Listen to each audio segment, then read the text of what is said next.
1915년 산키베츠 불곰 사건, 사망자 7명, 중상자 3명. 1923년 이시카리 누마타 호로신 불곰 사건, 사망자 4명, 중상자 4명. 일본에서 발생한 수많은 곰 습격 사건 중에서도 비의 규모로 각각 1위와 2위에 자리 잡은 이 끔찍한 수해 사건에는 한 가지 공통점이 있습니다. 바로 홋카이도에서 발생했다는 것인데요. 일본 내에서 불곰이 서식하는 지역은 홋카이도밖에 없기 때문이죠. 그런데 앞서 설명한 두 사건에 못지않은 희생자를 내며 피해 규모 3위에 자리 잡은 곰 습격 사건이 있습니다. 사망자 4명과 중상자 3명이 발생한 해당 사건은 놀랍게도 홋카이도가 아닌 혼슈에서 발생했다고 하는데요. 2016년 일본 전역을 충격에 빠뜨렸던 무시무시한 곰의 정체는 바로 반달 가슴곰이었죠.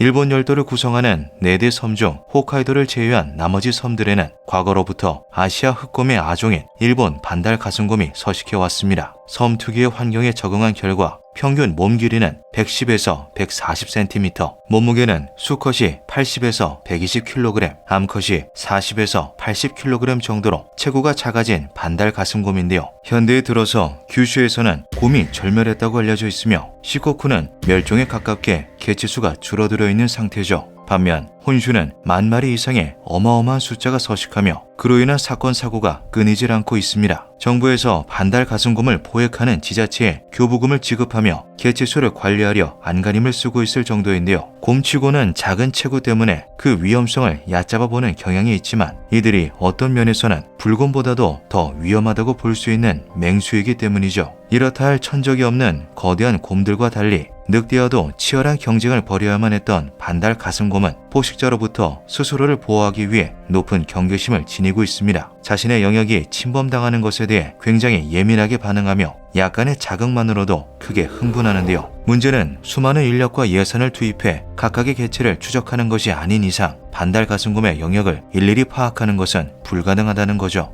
아오모리현과 아키타현의 경계에 위치한 토아리산은 인근 주민은 물론 멀리서도 사람들이 찾아오는 관광 명소입니다. 해발 990m로 약 1시간 10분 정도면 정상에 오를 수 있는 데다 정기적으로 등산로를 정비하고 있어 초보자에게도 부담이 없는데요. 명물 중 하나인 대나무 숲은 5월 말부터 6월 말까지 굳이 땅을 파지 않고 손으로 뚝뚝 꺾어서 채취할 수 있을 정도로 사방에 죽순이 자라난다고 하죠. 때문에 2-3시간 정도면 1만 엔 이상의 죽순을 가방에 담아갈 수 있어 일자리를 구하기 힘든 노인들에게 한 줄기 빛과 같은 존재이기도 했습니다. 2016년 5월 20일 아침 7시 근처에 사는 79세의 남성 A씨는 매년 해왔듯 죽순 채취를 위해 토아리산에 올랐는데요. 평소라면 서너 시간 만에 집에 돌아왔던 A씨였지만 그날은 저녁 식사 시간이 되어도 집에 돌아오지 않았죠. 연락조차 되지 않는 남편을 걱정해 경찰에 이를 신고한 아내는 다음날 수화기를 통해 기절할 것만 같은 소식을 전해 듣고 맙니다. 5월 21일 오전 6시 55분경 산 근처에 주차해둔 자신의 차로부터 60m가량 떨어진 풀밭에서 A씨가 시신으로 발견되었던 것인데요. 차 안으로 피신하기 직전 습격을 당한 듯한 A씨는 신체의 왼편이 원형을 알아볼 수 없을 정도로 뜯어먹히고 내장이 대부분이 사라진 처참한 모습이었죠. 이것이 가능한 것은 오로지 곰밖에 없었습니다. 갑자기 옆에서 곰이 튀어나오더니 아내의 팔을 덥석 물었습니다. 놀라서 지팡이로 곰의 얼굴을 마구 후려쳤더니 그제서야 포기하고 돌아가더군요. 같은 시각 죽순을 채취 중이었던 60대 부부의 증언은 사건의 범인을 반달 가슴곰으로 확정지어 주었는데요. 경찰과 현지 공무원들이 관련 대책을 세우기 위한 절차에 착수해 있던 5월 22일 70대 부부가 죽순을 채취하려 오전 5시라는 이른 시간에 입산했죠. 일반적으로 반달 가슴곰은 사람을 두려워해 방울이나 호루라기로 큰 소리를 내며 다니면 굳이 근처에 접근하려 하지 않습니다. 그러나 A씨가 잡아먹힌 시점에서 이미 사람을 먹잇감으로 인식하는 식인곰이 되어있던 반달 가슴곰은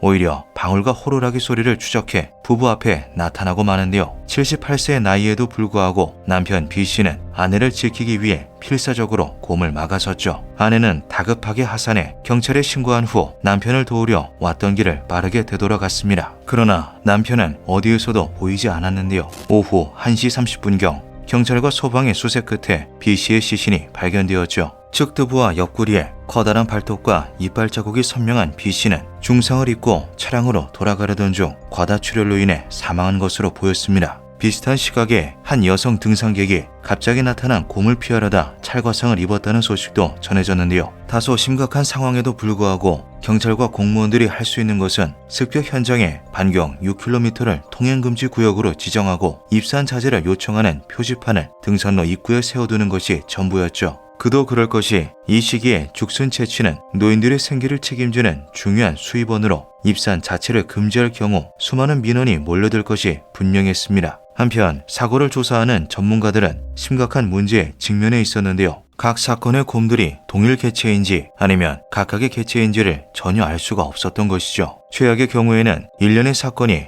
모두 다른 곰 혹은 무리로 인해 벌어졌을 수도 있었습니다. 무엇보다 당장의 생계를 위협받는 노인들은 위험을 무릅쓰더라도 죽순 채취에 나설 것이 분명했는데요. 5월 25일 우려했던 일이 터지고 말았죠. 이른 아침 죽순을 채취하려 나선 65세 남성 C씨가 실종된 것입니다. 헬리콥터를 동원한 강도 높은 수색에도 불구하고 며칠 동안 C씨는커녕 흔적조차 찾을 수가 없었는데요. 이는 C씨의 사체를 통해 사람 맛을 들인 식인곰이 증식한다는 최악의 사태를 가정하도록 만들고 있었죠. 결국 지역 주민들의 항의를 감수하고 입산 금지 조치가 시행되었지만 이를 지키는 사람들은 그리 많지 않았습니다. 한쪽에서는 경찰과 소방이 C씨를 수색하고 한쪽에서는 주민들이 죽순을 채취하는 웃지 못할 상황이 벌어지고 있었는데요. 5월 29일 오전 8시 B씨의 C신이 발견된 장소에서 불과 3km밖에 떨어지지 않은 곳에서 죽순을 채취 중이던 78세 여성과 그녀의 50대 아들이 곰과 마주치고 말죠. 약한 부위인 항문을 먼저 공격하는 습성을 지닌 곰은 그 즉시 여성의 엉덩이를 물었고 이에 격분한 아들은 들고 있던 예초기에 시동을 걸어 곰과 정면으로 맞섰는데요. 약 30분간의 사투 끝에 무사히 하산하는 데 성공한 모자는 습격 사실을 경찰에 알림과 동시에 계곡 아래에서 배낭과 헬멧을 발견했다라고 증언했죠. 5월 30일 오전 11시 30분 계곡 아래에서 신원불명의 시신이 발견됩니다. 온전한 부위가 없고 손발은 100골밖에 남지 않는 등 성별과 신원을 판단 가능한 모든 부위가 뜯겨나가 있었는데요. 얼마 지나지 않아 해당 C씨는 노동으로 인해 변형된 집게손가락 등 일부 특징을 통해 C씨로 판명되었죠. 지역 언론이 이 사실을 전면에 보도하자 입산이 금지된 위험한 곳에 어째서 들어간 것이냐와 같이 피해자들을 향한 비난의 목소리가 높아졌습니다. 하지만 사람들의 질타를 의식해 죽순 채취를 포기하는 사람은 얼마 되지 않았는데요. 오히려 경쟁자가 줄어들었다라며 몰래 산에 오르는 일이 빈번했죠. 6월 7일 몰래 산에 올랐던 74세 여성 D씨가 행방불명됩니다. 3일 뒤 낙엽과 흙에 파묻힌 상태로 발견된 D씨는 C씨와 마찬가지로 살과 내장 따위에 먹을 만한 부위가 모조리 사라진 상태였는데요. 무려 4명이나 곰에 의해 목숨을 잃었음에도 죽순 채취는 끊이지 않았죠. 그 어떤 일이 벌어지더라도 산에 오르는 노인들을 막을 수 없다는 것은 명확했습니다. 근본적인 해결책이 필요했는데요. 해수 구제, 즉 사냥이었죠. 각지에서 모인 불곰 사냥꾼들은 토아리 산을 이잡듯이 뒤지며 식인곰을 찾아 나섰고 그 결과 D씨의 시신이 발견된 장소에 인접한 대나무 숲에서 암컷 반달 가슴곰이 사살됩니다. 몸 길이 130cm, 몸무게 70kg의 반달 가슴곰을 해부한 결과 윗속에서 대량의 인육, 머리카락, 그리고 사람의 귀가 발견되었는데요. 식인곰이 사살되었다는 소식은 언론을 통해 빠른 속도로 전파되었고 인근 주민들은 드디어 끔찍한 수해가 종식되었다며 크게 안심했죠. 하지만 해부된 반달 가슴곰을 철저히 조사한 전문가들은 크게 당황하고 있었습니다. 윗속 내용물 중 3분의 2는 죽순이었으며 발견된 인육과 머리카락은 위에 위쪽에서 발견되었는데요. 곰들은 부드러운 내장이나 살점을 선호하지 굳이 머리카락이 붙은 머리 쪽을 먼저 먹진 않는다는 것을 함께 생각하면 결론은 하나뿐이었죠. 이 암컷곰은 사람을 습격한 곰이 남겨두고 간 잔반을 주워 먹은 것에 불과했습니다. 곰의 습격에서 살아남았던 사람들 역시도 사살된 곰이 자신들을 공격했던 곰이 아니라고 증언했는데요. 생존자들이 묘사한 곰의 외양과 희생자들의 시신을 분석함과 동시에 전문가들이 발벗고 나서 토아리산의 곰들을 주의 깊게 추적한 결과 토아리산 반달 가슴곰 습격 사건에 연루된 식인 반달 가슴곰들을 분류해낼 수 있었죠. 일명 슈퍼K로 명명된 어린 수컷곰, 몸길이 150cm에 몸무게 80kg가량으로 추정된다. 희생자들의 부서진 두개골에 남겨진 이빨 자국 등을 토대로 ACDC가 해당 곰에게 살해당한 것으로 분석된다. 붉은색 털을 가진 거대한 암컷곰, 몸무게 120kg 이상으로 추정되며 암컷곰이 10살 이상이 되면 털색이 붉게 변한다는 것을 생각하면 나이 역시 제법 많을 것으로 생각된다. 여러 마리의 새끼를 데리고 다녔으며 그중 하나가 슈퍼 K였다. 곰은 4살이 넘을 때까지 어미곰과 함께 다니는 습성이 있기 때문이다. 이 암컷곰은 슈퍼 K가 사냥한 A씨를 함께 먹었고 그 과정에서 인육의 맛을 들여 B씨를 습격, 살해하였다. B씨의 시신이 비교적 멀쩡하였다는 것을 고려하면 단순히 새끼를 보호하려는 행동에서 공격했을 가능성도 있다. 사살된 5살 암컷곰 슈퍼 K와 교미 후 그가 남긴 D씨의 시신을 섭취한 것으로 추정된다. 2살짜리 새끼곰과 함께 다녔다는 증언이 있다. 전문가들의 분석은 정확했습니다. 6월 30일 D씨의 시신이 발견된 장소로부터 수십 킬로미터나 떨어진 산림에서 54세 남성이 새끼를 데리고 있는 붉은색 털의 암컷곰에게 습격당해 상체에 중상을 입는 사건이 벌어졌던 것인데요. 지역 주민들과 사냥꾼, 군경이 협동해 곳곳에 덫을 설치하는 한편 베테랑 곰 사냥꾼들이 밤낮 없이 추적을 이어간 지 3개월째가 되던 9월 3일 옥수수밭에 설치해 두었던 덫에 슈퍼 K가 잡히며 마침내 곰 습격 사건의 주범이 사살되죠. 그로부터 6일 후 슈퍼 K를 찾는 듯 서성이는 붉은 털의 암컷곰이 새끼 2마리와 함께 발견되며 이들 전부를 사살하는 데 성공합니다. 하지만 아직도 문제가 남아 있었는데요. 새끼 중 일부를 찾지 못한 것은 물론 희생자의 시신을 섭취한 곰들이 이 밖에도 더 존재할 수 있었기 때문이었죠. 그렇지만 더 이상 인력을 지속적으로 투입하는 것은 현실적으로 불가능했습니다. 결국 아키타 현은 공식적으로 사건을 종결함과 동시에 식인곰 잔당이 도살할 가능성이 있는 구역을 모조리 출입 금지 구역으로 지정함으로써 일단락을 지었는데요. 그리고 사건의 공포가 서서히 잊혀져 가던 2022년 6월 13일 산나물을 채취하기 위해 출입 금지 구역에 들어간 50대 여성이 곰에게 습격당해 중상을 입는 사건이 벌어졌죠. 현재까지도 토아리선의 출입 금지 구역은 이상할 정도로 공격성이 높은 곰들이 여러 도살이는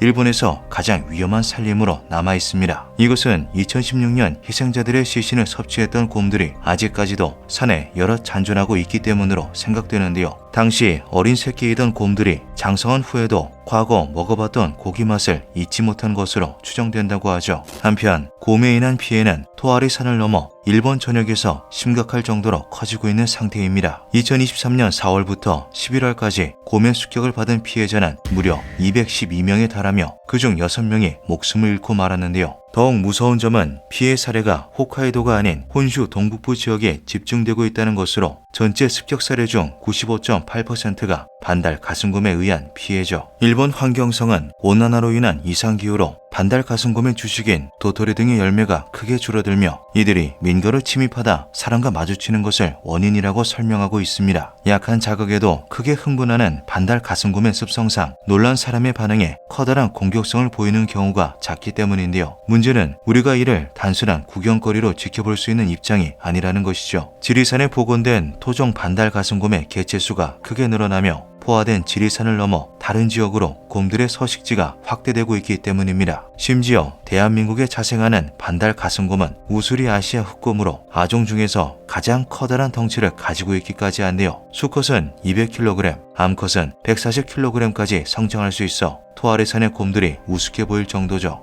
원주와 횡성의 경계지역 그리고 제천과 영동의 접경지역에서 요즘 곰이 나타난다는 소문이 있어 이에 대한 걱정이 매우 크다고 들었다. 그래서 각 지역의 관청에 특별히 명령을 내려 곰을 반드시 잡아 없애고 민간 피해를 없애도록 조치를 취하려고 했다. 그런데 마침 보니 경의 군영에서 작성한 초안을 통해 조정의 명령을 기다리지 않고도 포수들이 스스로 곰을 사냥하여 잡아온 것을 알게 되었다. 이는 매우 칭찬할 만한 일이다. 잡은 큰 곰은 경에게 하사하고 해당 군졸들에게는 본래 예정된 포상 외에 조정에서 내려준 목면을 나눠주도록 하라. 또한 곰으로 인한 문제가 있는 지역의 지방관청에 엄히 명령하여 일정한 기한을 정하고 반드시 곰을 잡아 없애도록 하라.